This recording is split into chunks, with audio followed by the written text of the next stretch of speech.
Changing Alabama's WVUA News at 10. Good evening, I'm Tamika Alexander. Thanks for joining us. We begin tonight in Coker, where a family is picking up the pieces after losing their home to a fire earlier today. Details are in tonight's top story. According to Coker firefighter David Shaw, crews responded to a house fire call on Highway 140 around 4 p.m. Shaw says upon arrival, the home was completely engulfed in flames, and crews immediately called for assistance from surrounding fire departments. Shaw says only one person was home when the fire started, but luckily escaped without injury. Shaw says this fire couldn't have happened at a worse time. Anytime you lose a home to a fire is sad, but especially during the holiday season, it makes it that much worse for the families involved. The cause of the fire is still under investigation. Well, it's been all over the national news, but what exactly is the so-called fiscal cliff, and what will it mean for your wallet? WVUA's Travis Leader joins us now live in studio with more. Travis. Thanks, Tamika. Today I spoke with local financial consultant Stephen Reinhardt, and he says if Washington lawmakers don't come to an agreement, it can cause pain to your pocketbook. According to Reinhardt, if an agreement isn't reached before we reach this cliff, $600 billion in cuts will come to government programs and the military in an effort to curb the federal deficit. This will also affect local and state governments as well. Municipalities will have a harder time borrowing money as they will have to pay much more interest. This will also place a burden on individual pocketbooks as well. But Reinhardt says this will not result in a financial Armageddon.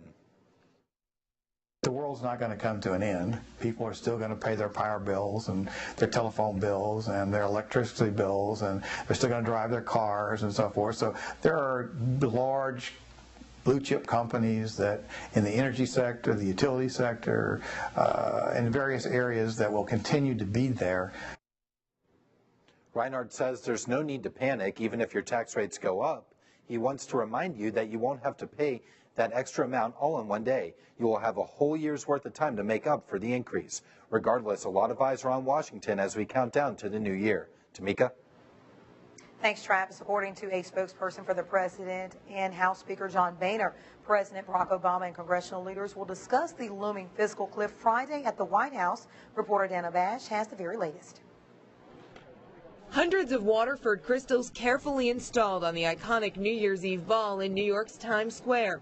The countdown to 2013 is underway. In Washington, there's a much more ominous countdown underway. 5 days and counting until the U.S. economy goes over the fiscal cliff if something's not done to stop it. This year, Mr. President, the American people are waiting for the ball to drop, but it's not going to be a good drop. With no deal, taxes will go up and spending will be slashed. Some economists warn the impacts could spark another recession.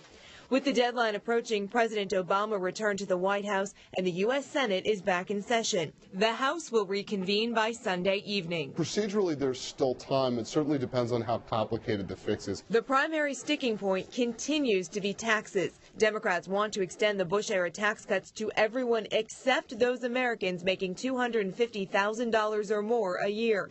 Many Republicans remain against any tax increases.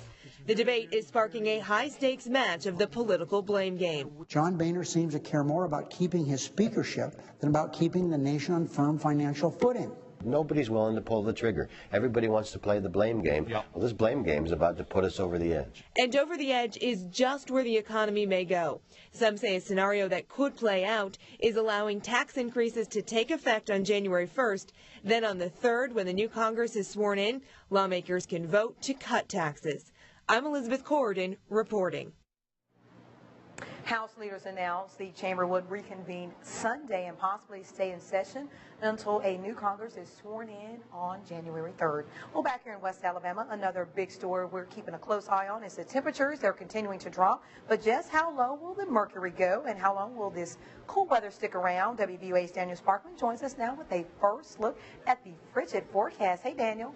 Hey, Tamika. Yeah, you know, we got into the 40s today, and we will get right back around freezing again tonight. The afternoon high temperatures across our region today, 43 in Tuscaloosa, 39 in Birmingham, 44 down in Linden. Overnight tonight, we are expecting those temperatures to get right down around freezing. 30 for Jasper, 31 for Fayette, 31 for Linden, 32 in Tuscaloosa, and 30 up in Birmingham. Some cool conditions out there thanks to high pressure that is in place, but look at these clouds. They're moving off to the east, and that's what we're going to see continue as rain chances increase during the day tomorrow. Tamika.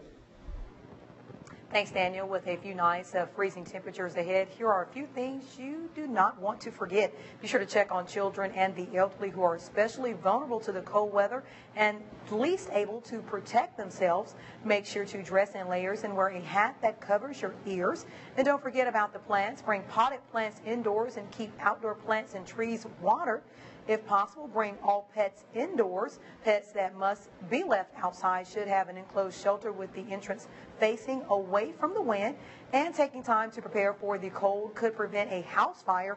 Space heaters and candles should always be kept away from curtains and furniture and out of reach of children and pets. Also avoid using an extension cord with those space heaters. Well, uninsured drivers, listen up. The new year will bring a new insurance verification system to Alabama. Starting January 1st, law enforcement and tag offices will use the online insurance verification system to confirm whether or not a driver has automobile insurance. As part of the online system, electronic proof of insurance, such as a mobile app, will be accepted during traffic stops. The new system is a result of a law passed by the Alabama legislature in 2011, which also requires the owner to retain proof of insurance in the vehicle. First-time offenders without coverage will face a fine of up to $500. Tuscaloosa County License Commissioner Jeff Brown says that scamming is no longer an option. State troopers have the same capability. Within 9 seconds, they'll know whether or not a vehicle that they pulled over is, if it's insured with the mandatory liability insurance. So it's all done electronically, and they'll know almost instantly. Alabama has more than 4 million registered vehicles. About 25% of those are reportedly uninsured, making it the 6th worst state in the nation for uninsured motorists. Well, today marks 20 months since the April 27, 2011 tornado tore through Tuscaloosa, destroying everything in its path.